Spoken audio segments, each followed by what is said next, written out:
Okay, welcome, Chinwaggers. We are doing something a little different today, Paul. Indeed we are, Steve. Indeed we are. Tell me what's happening, Steve. I will tell you, my man. Thank you for asking, Paul. It is a bonus, a Chinwag, a chunk, as it were, a Chinwag chunk. And this is... By the way, I can't believe I'm eating on the air. Yeah, be sure to eat during the show. By the way, I just want to point out I'm eating.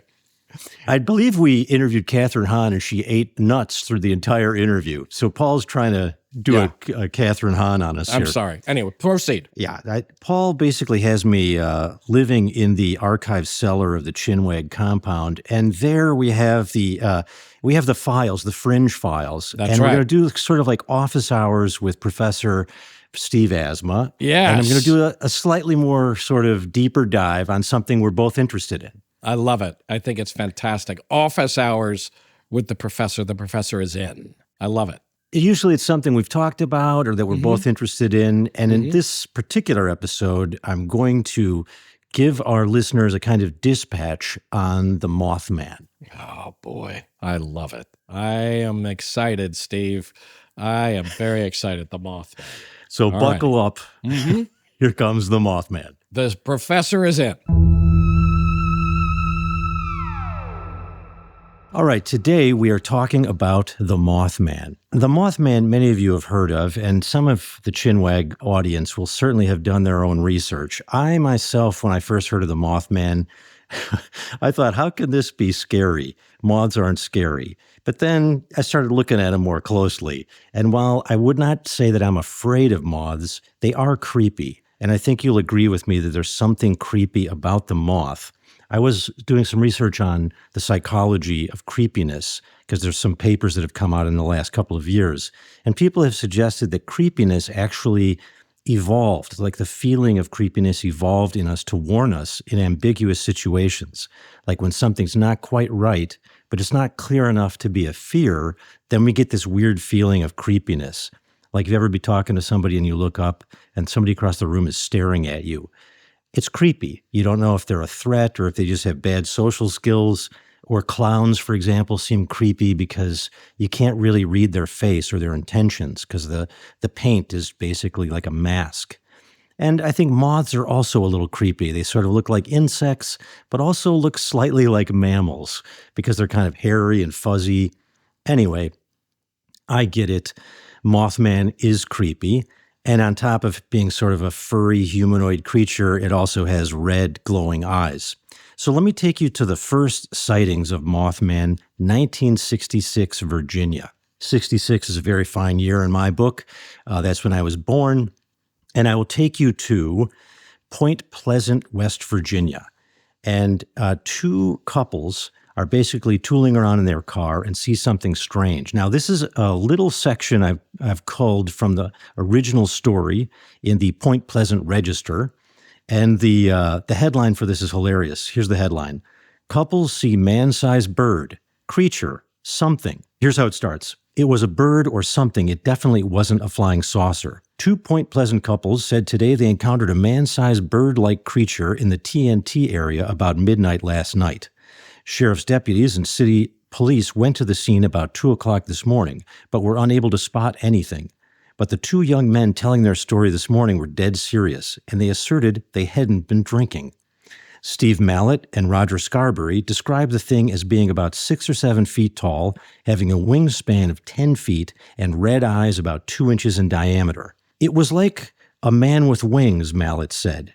It wasn't like anything you'd see on TV or in a monster movie. Now, I have to sort of just add a parenthetical aside here.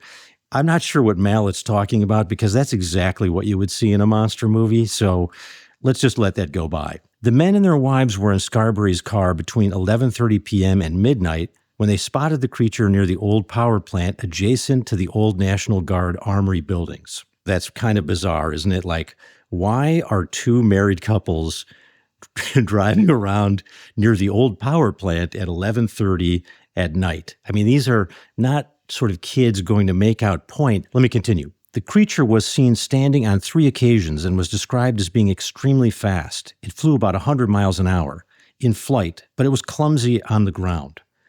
I'm a hard guy to scare, Scarberry said, but last night I was for getting out of there. They did just that, but the thing followed them, and they said it was hovering the car, apparently gliding until they reached the National Guard Armory on Route 62. The young men said that they saw the creature's eyes, which glowed red, only when their light shined on it, and it seemed to want to get away from the lights. Okay, that ends the classic story, actually. I want to point out that the eyes glowing red only happen here in the reflected light. But as the story evolves over the decades, the eyes become more like bioluminescent, or there's some kind of, the eye generates the glowing red light in many of the stories that come later. All right, what happens next in the sort of the lore of Mothman is actually a real tragedy. There's the Silver Bridge collapse of 1967. This is a bridge that connects Point Pleasant, Virginia, to Ohio. And sadly, on December 15th, it was loaded with cars during rush hour, and the bridge collapsed, killing 46 people. Now, the legend is that some people claim to have seen the Mothman just before this event or even on the bridge itself. And so that became part of the lore starting in 67. Around that same time, there's a man sort of doing his own investigation in the area, and his name is John Keel. John Keel writes a very famous book in 1975 called The Mothman Prophecies. And Keel is an interesting character. He goes to the area, he does reporting. Like, for example, he finds a story that the Mothman possibly abducted and or ate a German Shepherd dog named Bandit in 1966. That's a story that's included in the Mothman Prophecies. But also, Keel is starting to blend in his theories about what the Mothman is. And here's where it gets really weird. Maybe not too weird for Chinwag fans, but very weird for everybody else. Keel is a kind of parapsychologist, and he's what Paul and I would call a kind of Fortean author. You may recall that Paul and I have talked about Charles Fort was an author in the 1920s, and he wrote this book called The Book of the Damned, hugely influential. And it's sort of like an itemized list of just crazy shit that happens. Like he talks about frogs coming, like raining out of the sky. This kind of stuff has been used in a lot of movies. It all comes out of Charles Fort itemized list. Objects or animals floating in the air. And Fort never really tries to explain why this is happening. He just tries to include a whole bunch of them, and he just says, we don't really know what reality is truly like, and the sciences can't tell us. And so he leaves the door open as to what it is. So John Keel, our author, is very much in the Fortean tradition. I think Paul and I are kind of, and the whole Chinwag experience is kind of in this borderline between the known and the unknown. So here's what Keel says.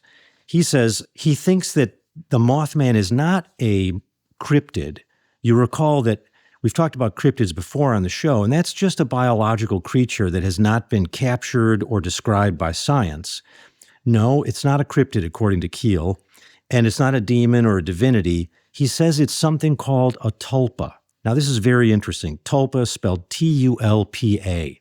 This comes from a Tibetan word and a Tibetan tradition in Buddhism called Vajrayana Buddhism. And in this Tibetan tradition, the monks and the meditators will do a kind of creative visualization where they'll think about the Buddha or a sacred image like a mandala or a Thangka painting, and they'll make the visualization so accurate and so intense that the goal is to sort of focus their mind on Buddhism or Dharma or spirituality. Keel says, actually, there's another use of this kind of technology, spiritual technology, where you imagine the thing so hard, it's not a vehicle of meditation, you actually make it come alive in the material world. It materializes in our physical world. And he gives interesting evidence for this. He says, if you remember that character, the Shadow from the old radio plays, that was written by an author named Walter B. Gibson. And this used to start every session. It would be like, who knows what evil lurks in the heart of men? The shadow knows.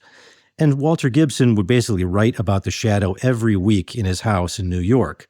And then people started to see ghosts in his house and around his house. And they said it looked a lot like his character, the shadow. So our friend Keel interprets this to mean that the author sort of inadvertently created through his imagination a real entity that lived in the world as a kind of ghostly figure for a while. So this is what Keel starts to develop as a theory of the Mothman. And Keel is also friends with a very important UFOologist named Jacques Vallee. And we've talked about Jacques Vallee on the show many times. In fact, quick aside, if you've seen Close Encounters of the Third Kind, sort of at the end, there's like a scientist who meets the aliens and they're playing that sort of musical communication with the aliens. That scientist is supposed to be Jacques Vallee. It's actually based on this real guy. And so Vallee and Keel think, wait, maybe all these weird phenomena like UFOs, Mothman, fairies, demons, maybe all of them are tulpas, thought forms or creations of the imagination. But now here's where it gets really strange. They don't think that humans are making these thought form entities. They think that it's quite possibly something they called the ultra-terrestrials. So we are now in high strangeness. This is the zenith of Mothman strangeness. Not extraterrestrials, but ultra-terrestrials. This is the idea that there are beings all around us now. Like there could be one sitting right next to me now, but they're interdimensional beings of energy. And they live all around us, but sometimes they manifest and show us things like UFOs, aliens, Mothman. And they are basically not trying to hurt us, but trying to protect us. So the theory is the ultra-terrestrials make these strange paraphenomenon, and basically these are ways to communicate and warn us. And the reason why this is important for the Mothman is that people came to believe, especially in the 70s, that the Mothman was one of these warnings from the other side, from these interdimensional beings. And if we had heeded the warning, maybe the bridge might not have collapsed. Now, from a scientific point of view, that's hard to take, of course, and engineers did figure out exactly why the bridge collapsed, but this became part of the Mothman lore. In 2002, a very famous movie is released called The Mothman Prophecies, and I think some of you may have seen this film. It has Richard Gere and Laura Linney in it. It's very loosely based on John Keel's book, and it strengthens some of his ideas about the possibility that the Mothman was involved in the collapse of the bridge.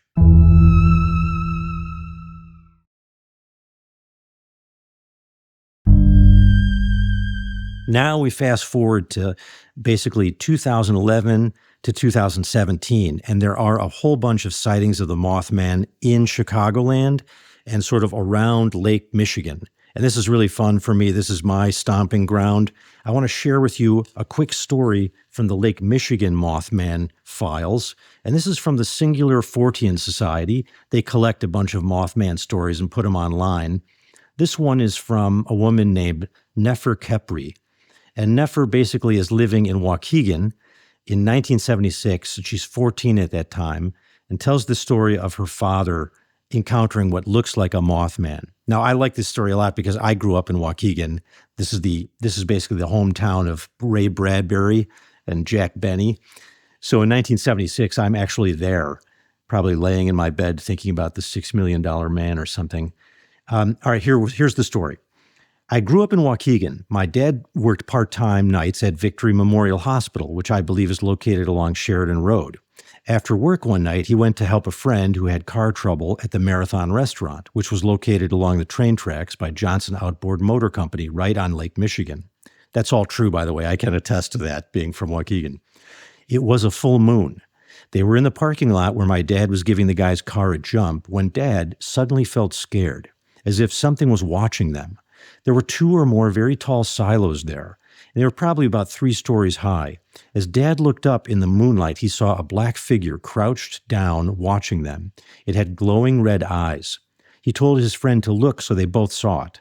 Dad said the creature was probably around 6 feet tall because it was so high up, and even from that angle, it looked large. It definitely was not a bird or anything he had ever seen before. Dad said he sensed it was evil, removed the jumper cables, and he and his friend took off in Dad's car. They didn't even bother to lock up the friend's car. They were that frightened. As they drove off, they heard a loud swooshing sound, and then something seemed to hit and slide off the top of the car. He kept going, convinced this thing was trying to drive them off the road. The next day, Dad was freaking out because he could see 3 long scratches on the roof of the car. I saw them myself.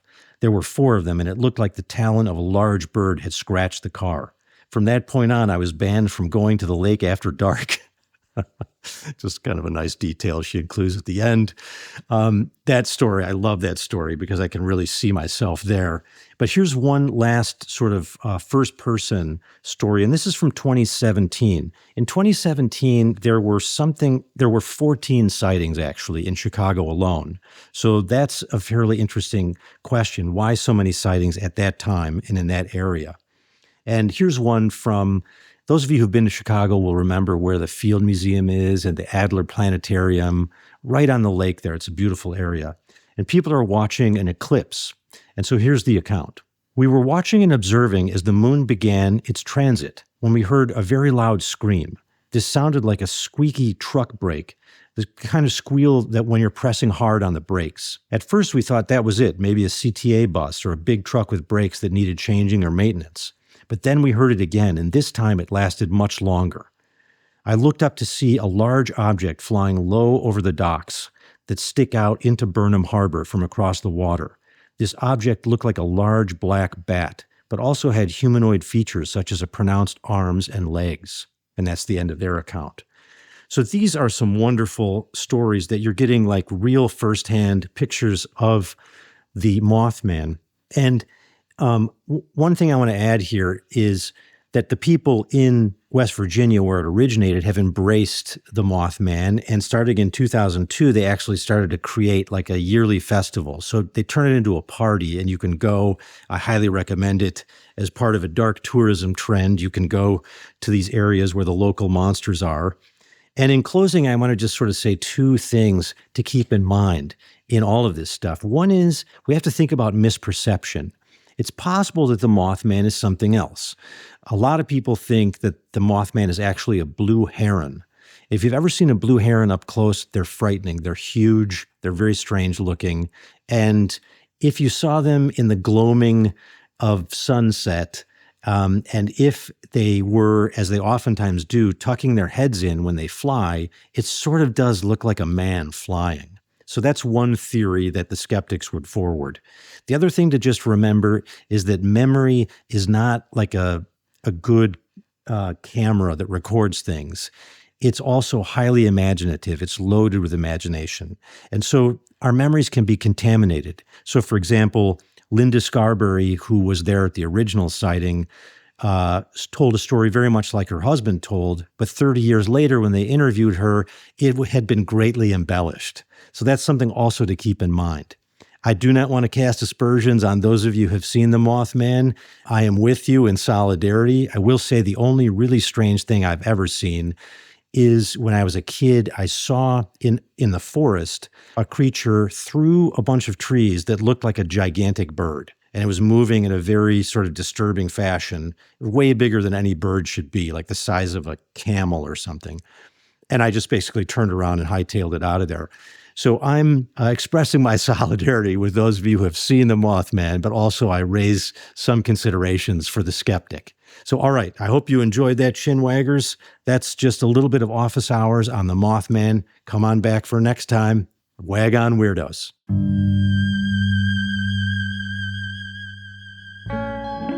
Chinwag is a production of Treefort Media and Touchy Feely Films, hosted and executive produced by Paul Giamatti and Stephen Asma. Executive producers for Treefort are Kelly Garner and Lisa Ammerman.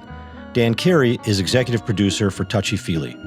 Our series producer is Rachel Whitley Bernstein. Original theme music by Luke Top, with additional music by Via Mardot. Oscar Guido is our executive in charge of production. Tom Monahan is head of audio for Treefort. Audio production supervision by Jared Brom and Matt Dyson. Editing and mixing by Jeff Neal. Animation created by Alex Sokol. Research assistance by Aidan Brooks. Lastly, for more information, go to chinwagpod.fm and find us on Instagram or TikTok at chinwagpod or on Twitter at chinwag_pod.